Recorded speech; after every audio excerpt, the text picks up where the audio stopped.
سورہ الصف کے اندر جو ایک آیت آپ کے سامنے تلاوت کی ہے، اور اس کے علاوہ قرآن مجید کے اندر ایک اور مقام پر اللہ رب العالمین نے اس چیز کا ذکر فرمایا ہے کہ اللہ رب العالمین نے یہ جو دین نازل کیا ہے، یہ دین پوری دنیا میں غالب ہونے کے لیے نازل ہوا ہے۔ کفار اور نہ ماننے والے مشرکین چاہے کتنا ہی زور لگا لیں کہ وہ اس دین کو ختم کر لیں، اس کے شعائر کو مٹا لیں، اس کی تعلیمات کو مسخ کر دیں، اللہ نے فرمایا وہ کامیاب نہیں ہوں۔ فرمایا یریدون لیطفئوا نور اللہ بافواہہم، کہ اللہ رب العالمین کے نور کو، قرآن کو، پیغمبر اکرم صلی اللہ علیہ وسلم کی تعلیمات کو، دین اسلام کو اپنی پھونکوں سے بجھانا چاہتے ہیں، اللہ کے اس چراغ کو اپنی پھونکوں سے بجھانا چاہتے ہیں۔ واللہ متم نورہ، اللہ اپنے اس نور کو پورا کر کے رہے، اللہ اس کی تکمیل کرے۔ یہ اللہ کا وعدہ ہے، یہ اللہ کا عہد۔ وَلَوْ كَرِهَ الْكَافِرُونَ، کفار کو خواہ کتنی ہی تکلیف کیوں نہ ہو، کو کتنا ہی برا لگے، اللہ رب العالمین اپنے اس نور کو پورا کر کے رہے۔ دین اسلام غالب ہونے کے لیے آیا ہے، نبی علیہ السلام کی تعلیمات پوری دنیا میں پھیل چکی ہیں، اور اسلام اسی طرح پھیل رہا، اس کا نور اسی طرح ساری دنیا میں جگمگا رہا۔ کفار، زندیق، مشرکین، ان کو جتنی تکلیف ہو رہی ہے دین اسلام کی تعلیمات سے، وہ اپنی اس تکلیف کا اظہار مختلف انداز سے کرتے رہیں۔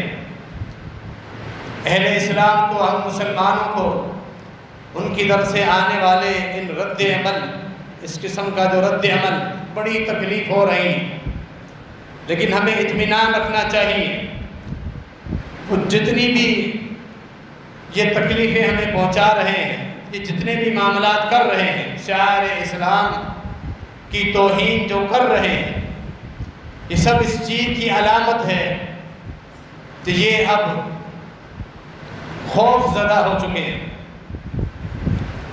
کہ کفار پوری طرح سہم چکے ہیں، تسلیم کر چکے ہیں کہ دلائل کے میدان میں یا ہم کتنا بھی زور لگا لیں، اس دین کو، دین اسلام کی تعلیمات کو، اللہ کی کتاب کو، اللہ کے قرآن کو، خاتم النبیین، امام الاولین والآخرین جناب محمد رسول اللہ صلی اللہ علیہ وسلم کی نبوت اور شریعت کو ہم روک نہیں سکتے۔ جب عملی طور پر دلائل کے میدان پہ وہ لوگ تھک ہار چکے ہیں، تو پھر وقتاً فوقتاً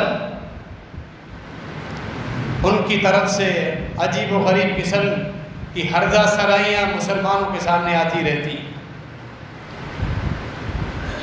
ابھی سویڈن نے جس طرح ان ظالموں نے اللہ رب العالمین کے قرآن کی بے حرمتی کی ہے، دنیا کے سارے مسلمان سراپا احتجاج میں، سب کو تکلیف ہوئی، اور ہونی بھی چاہیے، یہ ہمارے ایمان میں شامل ہے۔ اس کا رد عمل عوام کی طرف سے بھی آ رہا ہے، حکومتیں بھی اسمبلی میں بیٹھ کر جو رسم و رواج کے طور پہ قرارداد مذمت ہوتی ہے وہ منظور کر لی گئی، اور سویڈش حکومت کے خلاف یہ احتجاج ریکارڈ کروایا ہے کہ اسلام کی بنیادی اس شعائر قرآن مجید کی جو تقدیس مسلمانوں کے ہاں ہے، حکومتی پروٹوکول میں مسلمانوں کی مسجد کے باہر عین عید کے موقع پر جب تم نے قرآن مجید کو جو نظر آتش کیا ہے، اس کے مقدس اوراق پھاڑ پھاڑ کر جو تم نے اچھالے ہیں، بے حرمتی کی ہے، اس کے خلاف سخت نوٹس لیا گیا۔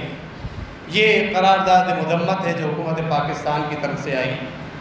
یہ ایک طرح کی خوشائند بات ہے، ہونا بھی چاہیے، لیکن محض قرارداد مذمت کافی نہیں۔ آگے اس کے لیے کیا کرنا؟ حکمرانوں کی ذمہ داری، عوام کی طرف سے احتجاجی ریلیاں نکل رہی ہیں اور کچھ احتجاجی ریلیوں کا شیڈول دے چکا ہے، مختلف شہروں سے، مختلف مقامات سے حکومت کے خلاف، حکومت کے سامنے اس اپنی بے چینی اور اضطراب کا اظہار کرنے کے لیے یہ ریلیاں نکل رہی ہیں۔ اللہ رب العالمین جو ہم مسلمانوں کا جذبہ ہے اس کو مزید اور بڑھاتا رہے۔ یہ بھی وہ چیز ہے جو عوام کر سکتے ہیں ایک حد تک، اور یہ کرنا چاہیے کہ ان کی طرف سے ہماری بے چینی اور اضطراب پہنچنے چاہیے کہ یہ جو معاملات تم کر رہے ہو دین اسلام کے خلاف، یہ کسی بھی طرح تمہارے لیے لائق نہیں، نہ ہی اسلام یا اسلامی ممالک اس طرح کی چیزوں کی اجازت دیتے ہیں۔ ابھی انہوں نے قرآن مجید کو نظر آتش کیا ہے، یہ کوئی نئی بات نہیں ہے ان ظالموں کی طرف سے، یہود و نصارہ کی طرف سے۔ یہ تو اس حد تک بھی جا چکے ہیں، ہمیں یاد ہو کہ نہ یاد ہو، ان ظالموں نے قرآن مجید کے مقدس اوراق کو امریکہ کی ایک ریاست میں باقاعدہ جس ویڈیو کو وائرل کیا گیا اور لوگوں کے سامنے واضح طور پہ بے حرمتی قرآن مجید کی گئی، ٹشو پیپر کی طرح مقدس اوراق کو واسرون نے ان ظالموں نے استعمال کی، ساری دنیا کے سامنے انہوں نے دکھایا ہم تمہارے قرآن کے ساتھ یہ حشر کر رہے ہیں۔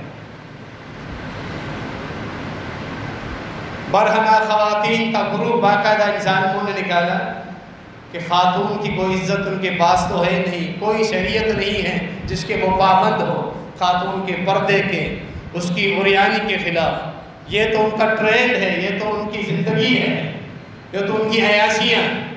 پھر باقاعدہ برہنہ خواتین کا گروپ نکال کر ان کے جسموں پر قرآن مجید کی آیات آویزہ کی۔ یہ سارے جو معاملات ہو چکے ہیں ہمیں بھی یاد ہونے چاہیے۔ ایک وقت ایک ساتھ بھی گزرا ان ظالموں کی طرف سے کہ ایک باقاعدہ کارڈ بنائے گئے، کارڈ میں فریم بنائے گئے، فریم کے چاروں طرف سورہ فاتحہ کو آویزہ کیا گیا، قرآن مجید کی آیات لکھی گئی، درمیان میں برہنہ خواتین کی تصویریں لگائی گئی۔ قرآن مجید کے علاوہ اسی طرح دین اسلام کے مختلف احکامات کے خلاف ان کے بیانات، اور پھر خاتم النبیین رحمت عالم جناب محمد رسول اللہ صلی اللہ علیہ وسلم کی ذات بابرکت، آپ کی ناموس کے خلاف بھی ہر سرائیاں یہ کرتے رہتے۔ یہ بوکھلا گئے، یہود و نصارہ یہ بوکھلا گئے، یہ زور کے طور پر، دلائل کے طور پہ دین اسلام کو نہیں روک پا رہے۔ اللہ کا یہ وعدہ پورا ہو رہا، کثرت کے ساتھ اس سب کچھ کے باوجود لوگ دین اسلام کو قبول کرتے رہے، کر رہے، وہ ان کو روک نہیں رہے۔ اسلام کی تعلیمات کی خوبصورتی، حقوق کا جو تحفظ ہے، رب العالمین اللہ جو ہمارا خالق ہے اس کی توحید کی طرف جو دعوت ہے، اور نبوت کا جو نظریہ، ختم نبوت کی جو حقانیت دین اسلام نے دی ہے، وہ سب تسلیم کر رہے ہیں۔ عبادات کی جو خوبصورتی ہے، لوگوں کو انسانیت کا تصور جو دین اسلام نے دیا، ظلم سے اسلام جس طرح روکتا ہے، جھوٹ سے، دو نمبری سے، یہ ساری تعلیمات اسلام کے اندر موجود، وہ تعلیمات دیکھ رہے ہیں، پڑھ رہے ہیں، اور پھر اسلام کے اندر وہ کثرت کے ساتھ فوج در فوج لوگ داخل ہو رہے ہیں۔ ان کے سامنے اب کچھ بھی نہیں ہے، یہ بوکھلا گئے۔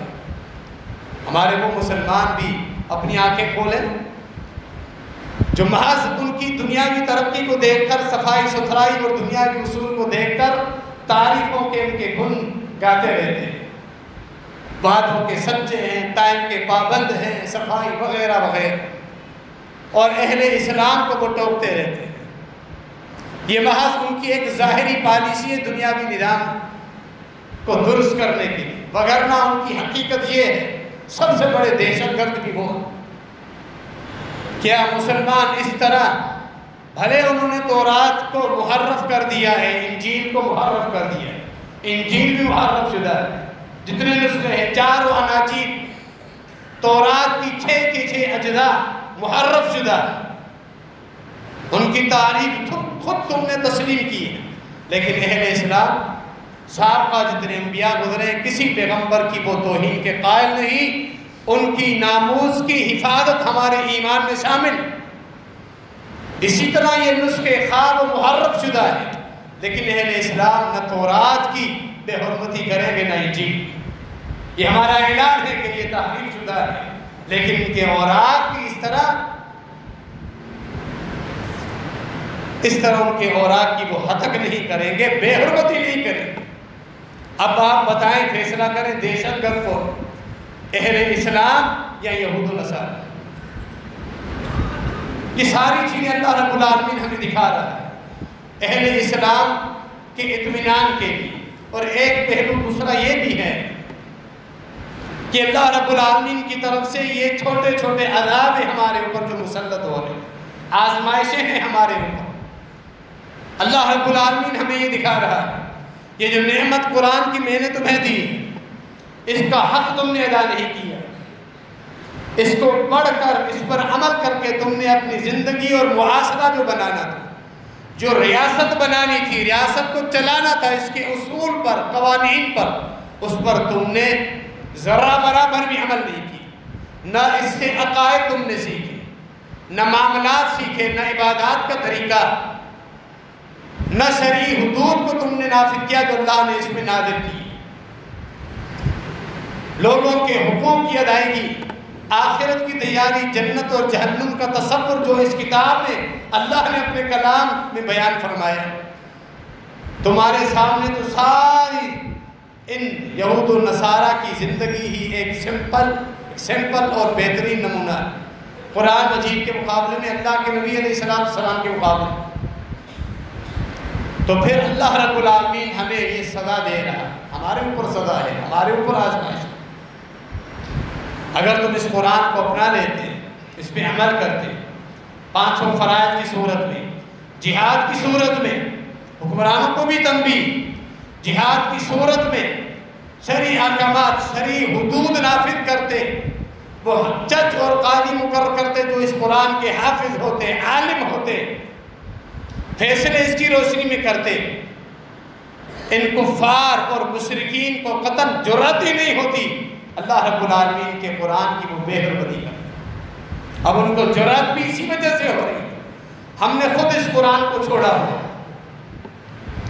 ہم نے اس قرآن کو لپیٹ کے رکھا ہوا، نہ پڑھنے کے لیے تیار، نہ سمجھنے کے لیے، نہ غور و فکر تدبر کرتے ہیں، نہ ہی اس پہ عمل کر رہے ہیں۔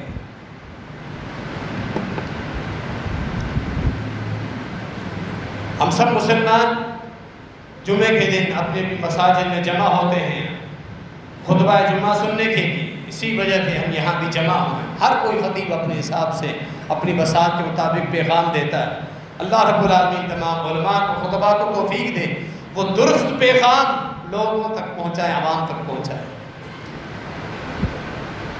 در حقیقت ہم اگر جائزہ لیں قرآن مجید کے بنیادی احکامات، چیدہ چند احکامات کا، تفصیل کے ساتھ جو فرعی احکامات ہیں تفصیل کے ساتھ ان کا ہم ذکر اگر نہ بھی کریں، موٹے بنیادی احکامات کا بھی ذکر کریں، مجموعی طور پر ہمیں یہی ملے گا کہ ہم نے ان تمام احکامات کو چھوڑا۔ انہوں نے ظاہری بے حرمتی کی، وہ کفار زندیق ہیں، بے دین، ان کا اپنا دین بھی نہیں، خود کفار۔ ہم جو مسلمان ہیں، قرآن کے وارثین ہیں، ہم اس قرآن کا کیا حق ادا کر رہے ہیں؟ مانوی طور پر ایک چھپی ہوئی بے حرمتی وہ ہم سے بھی ہو رہی ہے، ہم مسلمانوں سے بھی ہو رہی ہے۔ جب اللہ رب العالمین کے قرآن کے احکامات کو پڑھتے ہیں، سمجھتے ہیں، پھر بھی عمل کرنے کے لیے تیار نہیں، اپنی زندگیوں پر نافذ کرنے کے لیے تیار نہیں، باپ دادا کی طرف سے جو موروثی ملا ہوا دین ہے اس کو چھوڑنے کے لیے تیار نہیں۔ قرآن مجید کی واضح آیات ہمارے ان موروثی عقائد سے ٹکرا رہی ہیں، وہاں وہ آیات ہم بھول جاتے ہیں، عمل نہیں کرتے۔ کیا یہ بے حرمتی نہیں، بے ادبی نہیں؟ یہ کیا قرآن پر عمل ہے؟ قرآن مجید تو عزتیں دینے کے لیے آیا تھا، بلندیاں دینے کے لیے آیا تھا، اللہ رب العالمین کی یہ نعمت۔ لیکن ہم نے خود قرآن کی تعلیمات کو چھوڑ دیا، بلندیوں کی بجائے پستیوں کی طرف جا رہے ہیں، دینی لحاظ سے بھی، روحانی لحاظ سے بھی، اخلاقی اعتبار سے بھی گراوٹ کا شکار ہو چکے ہیں، حتیٰ کہ دنیاوی لحاظ سے بھی، معیشت بھی ہم ضائع کر بیٹھے ہیں، ہر لحاظ سے تو پیچھے ہیں جب ہم نے اس قرآن کو چھوڑا ہے، تعلیمات کو چھوڑ دی۔ احتجاج اپنی جگہ درست، ریلیاں نکالیں، یہ وہ چیز ہے جو ہم کر سکتے ہیں، اپنے بے چینی اور اضطراب کا اظہار کر رہے ہیں۔ اصل چیز کی طرف آئیے کہ یہ دروازے ہم نے ہی ان ظالموں کو کھول کر دیے، کیوں ان کی جرأت ہو رہی ہے؟ وقتاً فوقتاً اس طرح وہ قرآن مجید کی بے حرمتی کر رہے ہیں، وہ قرآن کو مٹا نہیں سکتے۔ اِنَّا نَحْنُ نَزَّلْنَا الذِّكْرَ وَإِنَّا لَهُ لَحَافِظُونَ۔ اللہ نے فرمایا اس شریعت کو، قرآن کو، اس کی تعلیمات کو میں نے نازل کیا ہے، میں اس کی حفاظت کروں۔ اللہ تو ہمیں آزما رہا ہے، اللہ کے دین کی مدد کون کرتا ہے؟ اللہ ہماری مدد کا محتاج نہیں ہے۔ جو اللہ کے لیے وقف ہو جائے گا وہ اپنے لیے آخرت کا ٹھکانہ بنائے گا، لیکن اللہ نے فرمایا سورہ الحجر میں اس قرآن کی حفاظت کروں تو کوئی نقصان نہیں۔ چند نسخوں کے اگر یہ بے حرمتی کریں گے اللہ ان سے نمٹ لے گا۔ جب تک ہماری بھی آزمائش ہے، ہم کیا کر رہے ہیں، ہماری بھی اصلاح ہے، یہ چھوٹے چھوٹے عذاب میں اللہ ہمیں جھنجھوڑ رہا ہے۔ وَلَنُذِيقَنَّهُمْ مِنَ الْعَذَابِ الْأَدْنَىٰ دُونَ الْعَذَابِ الْأَكْبَرِ لَعَلَّهُمْ يَرْجِعُونَ۔ چھوٹے چھوٹے عذاب ہم مسلمانوں کو دیں، بڑے عذاب سے پہلے تاکہ وہ سدھر جائیں۔ یہ ہمارے اوپر چھوٹے چھوٹے عذاب، یہ عذاب ہے کہ ہم خود سدھر جائیں۔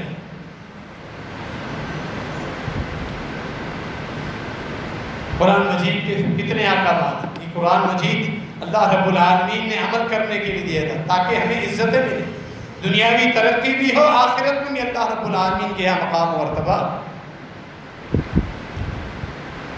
اللہ رب العالمین نے سورۃ الجمعہ کے اندر پورے دین پہ جو نزول فرمایا، اس میں قرآن بھی ہے، خاتم النبیین جناب محمد رسول اللہ صلی اللہ علیہ وسلم کی بعثت کا ذکر ہے۔ اللہ نے فرمایا ذالک فضل اللہ یؤتیہ من یشاء، اللہ نے اس کو اپنا فضل قرار دیا ہے، فرمایا یہ میرا بہت بڑا فضل ہے جو میں نے تمہیں عطا کیا ہے، میں جس کو چاہوں عطا کروں۔ ایسا دین، ایسی شریعت، ایسا قرآن سابقہ کسی پیغمبر کے اوپر نازل نہیں ہوا۔ جو تکمیل، جو قرآن کے احکامات، جو تعلیمات نبی علیہ السلام پہ نازل ہوئی، جس شریعت کی تکمیل ہوئی، سابقہ پہلے کسی پیغمبر پر اس طرح کا دین نازل نہیں ہوا۔ اس امت کو جو اللہ نے فضیلتیں دی، نبی علیہ السلام کی نعمت کی صورت میں، اسلام کی نعمت کی صورت میں، قرآن کی نعمت کی صورت میں، اللہ نے فرمایا یہ میرا بہت بڑا فضل، ذالک فضل اللہ یؤتیہ من یشاء واللہ ذو الفضل العظیم۔ اللہ تو بہت بڑے فضل والا ہے، لیکن اللہ نے ہماری تنبیہ بھی کر، یہ جو چیز میں نے تمہیں دی ہے عمل کرنے کے لیے، اگر اس کے تم خالی وارث بن جاؤ، گھروں میں رکھ لو، زبانی پڑھو، پڑھتے رہو، پڑھاتے رہو، عمل نہیں کرو گے، تمہاری مثال یہودیوں کی طرح۔ اللہ نے آگے ہی قرآن مجید کی ترتیب دیکھیں، اللہ کی طرف سے حکمتیں دیکھیں، دانائیاں دیکھیں، ترتیب دیکھیں، اللہ نے اگلی ہی آیت میں یہودیوں کی مثال دی، مثل الذین حملوا التوراۃ ثم لم يحملوها كمثل الحمار يحمل اسفارا۔ فرمایا ہم نے یہودیوں کو بھی تورات دی، انہوں نے تورات کے احکامات پر عمل نہیں کیا، تورات کے احکامات کی تحریف کر دی، عمل نہیں کیا۔ تورات تو تھی اللہ کی نازل کردہ کتاب، عمل نہیں کیا، انہیں کوئی فائدہ نہیں۔ فرمایا یہودیوں کی مثال اللہ نے ایک مثال دی ہے سمجھانے کے لیے، عجیب مثال دی، کمثل الحمار یحمل اسفارا، گدھے کی طرح ہے جس گدھے پر آپ کتابیں رکھ دیں، بے شمار پوری لائبریری گدھے کے اوپر رکھ دیں، گدھا اس کے اوپر پیٹھ پر آپ لائبریری رکھ دیں، وہ عالم بن جائے گا، سمجھدار، دانا، حکیم بن جائے گا؟ نہیں بنے گا، کوئی فائدہ نہیں، کوئی فائدہ نہیں۔ یہی مثال ہے یہود و نصارہ کی، پیغمبر کی شریعت انہیں دی گئی لیکن انہوں نے اپنایا نہیں، وہ گدھوں کی طرح۔ اللہ نے یہ تمثیل ہمارے سامنے کیوں رکھی ہے؟ یہود و نصارہ پر صرف ہنسنے کے لیے نہیں، ہماری تنبیہ ہے اس طرح اگر تم نے بھی میرے قرآن مجید کے ساتھ یہی معاملہ کیا، تمہاری مثال بھی یہود و نصارہ کی طرح ہو جائے، تم بھی انہی کی طرح ہو جاؤ، قرآن کے وارثین نام کے تو بن جاؤ گے، عمل نہیں کرو گے، تمہارے اندر اور جانور کے اندر، گدھے کے اندر کوئی فرق نہیں ہو۔ یہ مثال ہے کہ اللہ رب العالمین نے ہماری تنبیہ کی۔ بے ادبی کرنے والا کون؟ انہوں نے ظاہری بے ادبی کی ہے، ہمارے سامنے کتنے احکامات ہیں جن کو ہم چھوڑ دیتے ہیں۔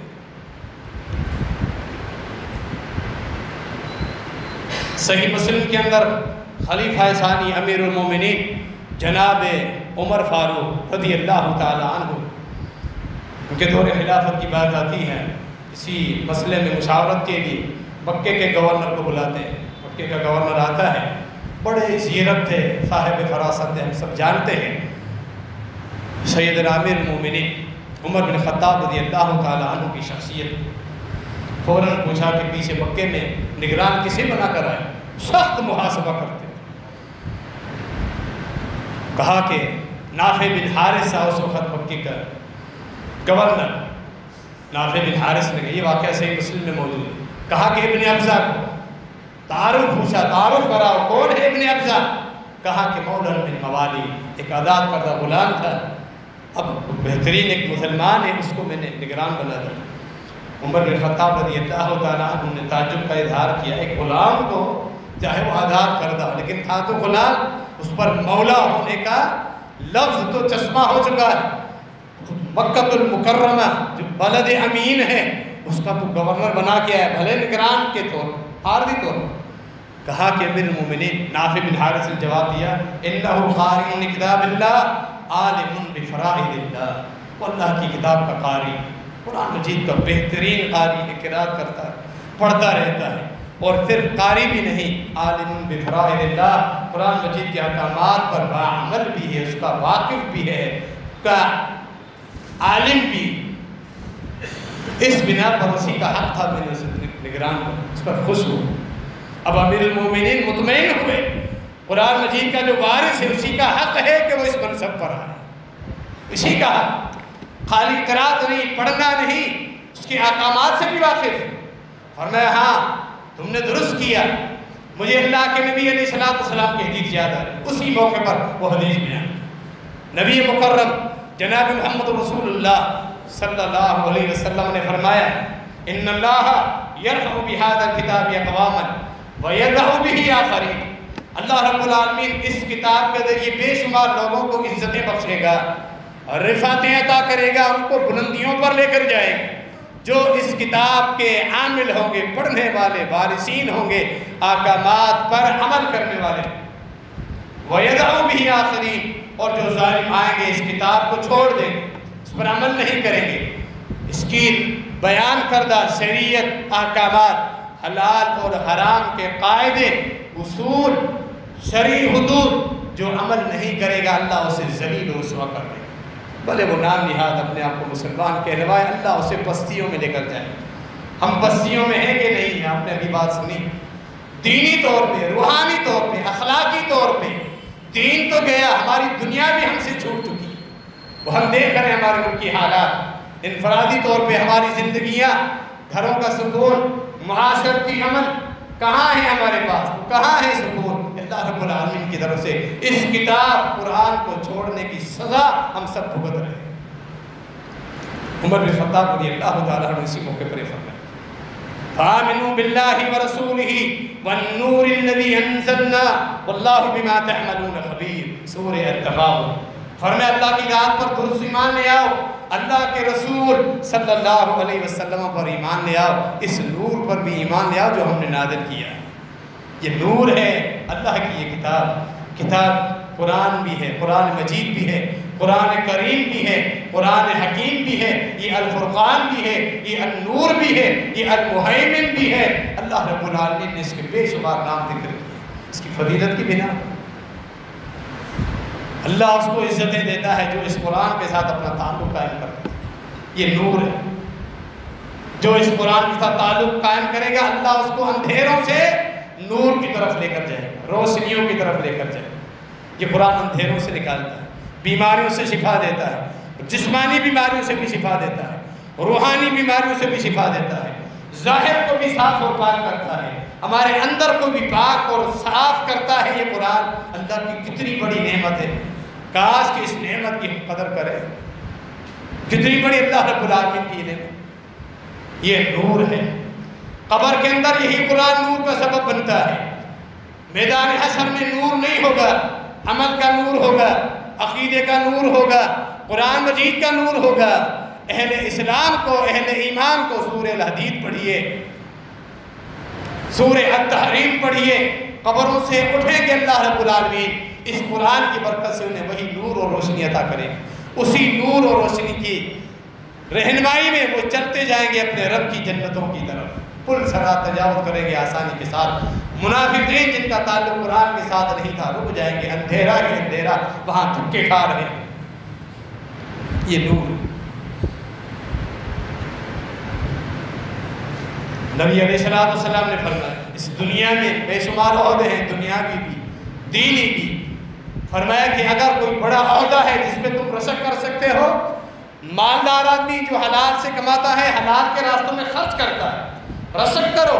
دوسرا وہ صاحب قرآن کا عالم ہے، لوگوں کو قرآن کی روشنی میں دین کے مسئلے بتاتا بھی ہے، پڑھتا بھی ہے راتوں کے اوقات میں، دن کے اوقات میں، اس پہ رشک کرو۔ یہ تو بہت بڑا منصب ہے۔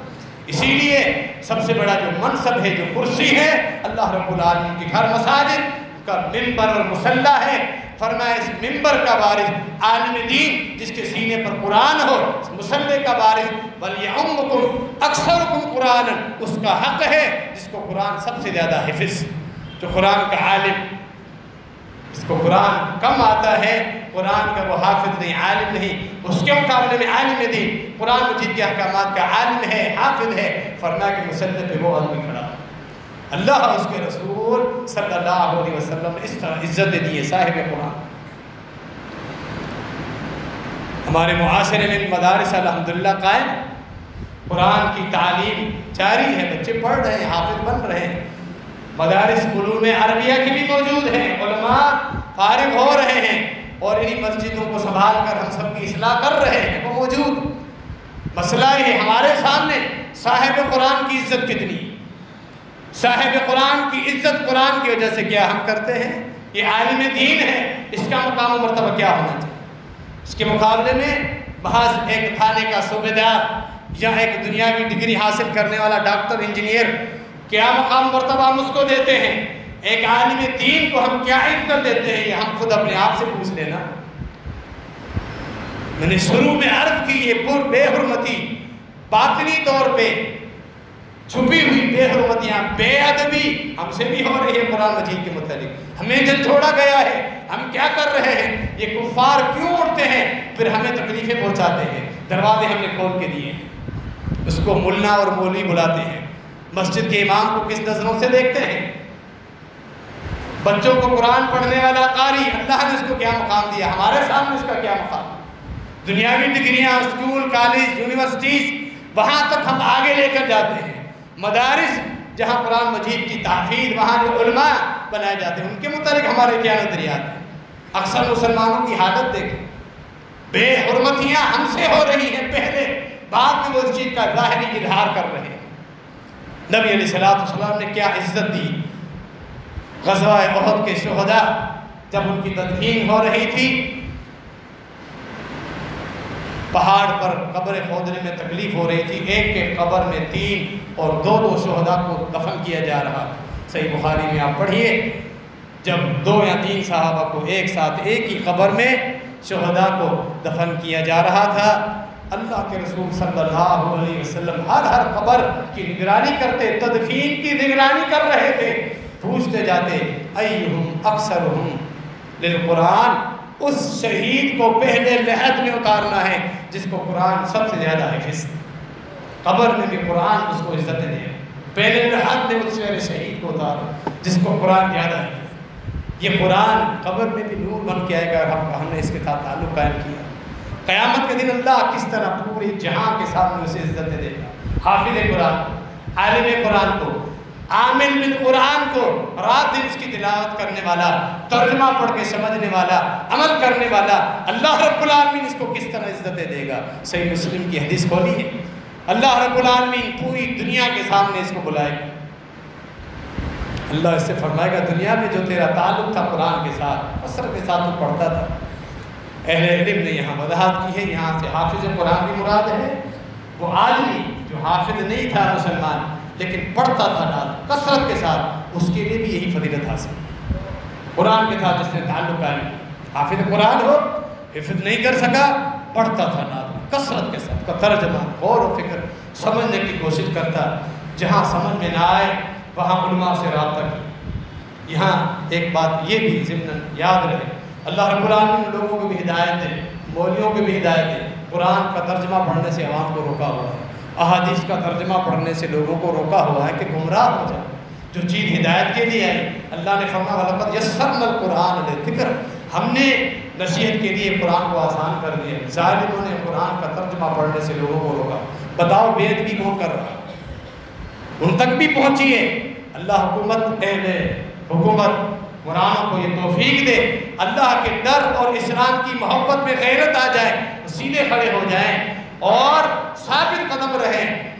ظاہراً اس ملک کے عوام کو اسلام کے ساتھ محبت ہے، گمراہیوں میں مبتلا ہے، ظاہراً تو محبت ہے، اعلان تو کریں، پھر اپنی جان کے نذرانے پیش کرنے کے لیے بالکل تیار ہے، قرآن کے دفاع کے لیے سب تیار ہیں۔ آپ آگے بڑھیں، راستے کھولیں، اعلان جنگ کریں، یہ مسلمان شہید ہوں گے قرآن مجید کے دفاع کے لیے۔ آئندہ کسی بھی اس طرح بد نسل کو، کافر کو یہ جرأت نہیں ہوگی اللہ رب العالمین کے مقدس اوراد کو جلا بھی سکے۔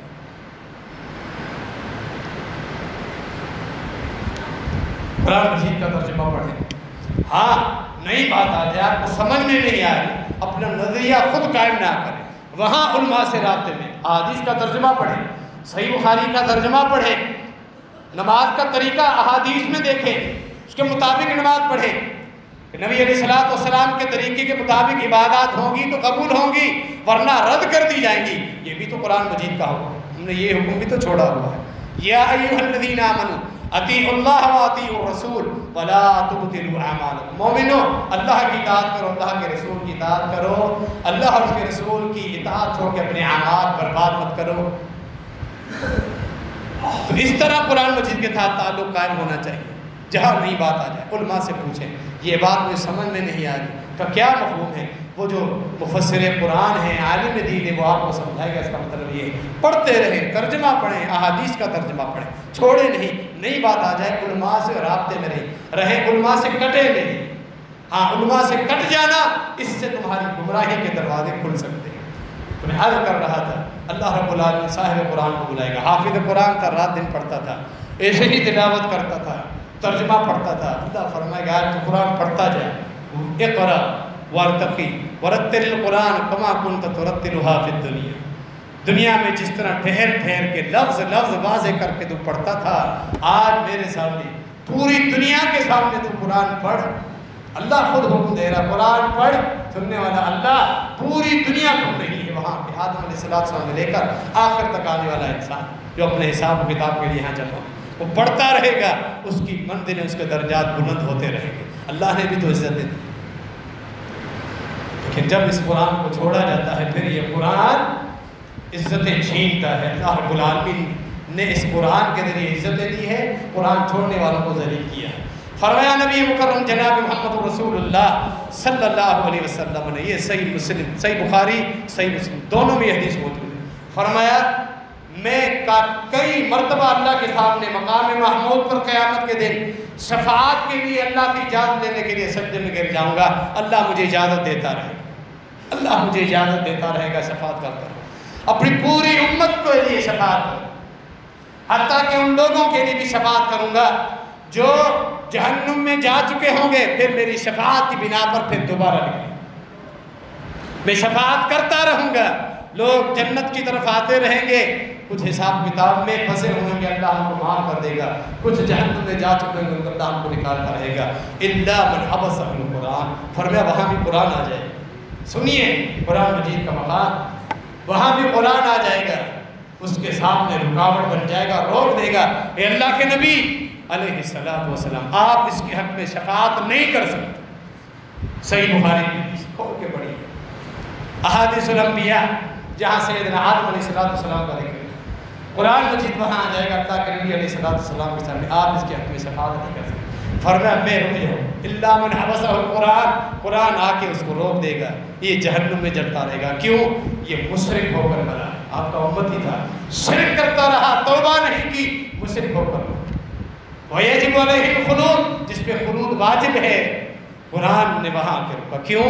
قرآن کی تعلیمات میں تھا إِنَّ اللَّهَ لَا يَغْفِرُ أَن يُشْرَكَ بِهِ وَيَغْفِرُ مَا دُونَ ذَلِكَ لِمَن يَشَاءُ، جو گناہ کرتے کرتے مر جائے، توبہ نہ کرے، اللہ نے فرمایا میں سارے گناہ جس کے لیے چاہے بخش دوں، سوائے شرک کے میں شرک معاف نہیں۔ وہاں قرآن روک دے گا، اللہ کے نبی علیہ السلام آپ شفاعت نہیں کر سکتے۔ یہ قرآن کی حیثیت اور مقام، قرآن مجید میں توحید کی آیات، اللہ رب العالمین کی اختیارات، اللہ رب العالمین کی صفات، اللہ کی قدرت، اس میں ہم مسلمان کتنے ایسے ہیں بزرگوں کی محبت کے نام پہ، اہل البیت کے افراد کے ساتھ محبت کے نام پہ، انبیاء کے ساتھ محبت کے نام پہ ان کو اللہ کا شریک بنایا ہوا، اللہ کے اختیارات محدود کر دے، اولیاء کرام کو خوب اختیارات دے۔ قرآن مجید اصل توحید کی رعایت ہے، اس کی توحید کے انکاری تو ہم خود ہیں، جگہ جگہ پر قبریں بنائی ہوئی ہمارے حاجت روا قبروں میں مدفون ہیں، مٹی کے اندر دفن ہیں، اللہ ہمیشہ الحی القیوم الاول آخر کو چھوڑ کر جو ہماری شیرک سے بھی جس کا علم قدر قدرت قریب ہے مردوں کے پیچھے جا رہا ہے۔ اللہ نے جگہ جگہ بتایا یَهَبُ لِمَن يَشَاءُ إِنَاثًا وَيَهَبُ لِمَن يَشَاءُ الذُّكُورَ، اللہ جس کے لیے چاہے بیٹیاں دے، جس کو چاہے بیٹے دے، جس کو چاہے ملا جلا کر بیٹے بیٹیاں دے، جس کو چاہے بانجھ کر دے، اولاد کی نعمت سے محروم رکھے، اللہ کی مرضی ہے۔ ہم پھر بھی وہ بے شمار ایسے لوگ جو بیٹے بیٹیاں مانگنے پھر بھی قبروں پر جاتے ہیں، کیا یہ قرآن کا انکار نہیں ہے؟ ان الذین تدعون من دون اللہ عباد امثالکم، اللہ کو چھوڑ کر جن کو پکارتے ہو تمہاری طرح کے ہی وہ انسان، تمہاری طرح کے ہی بندے۔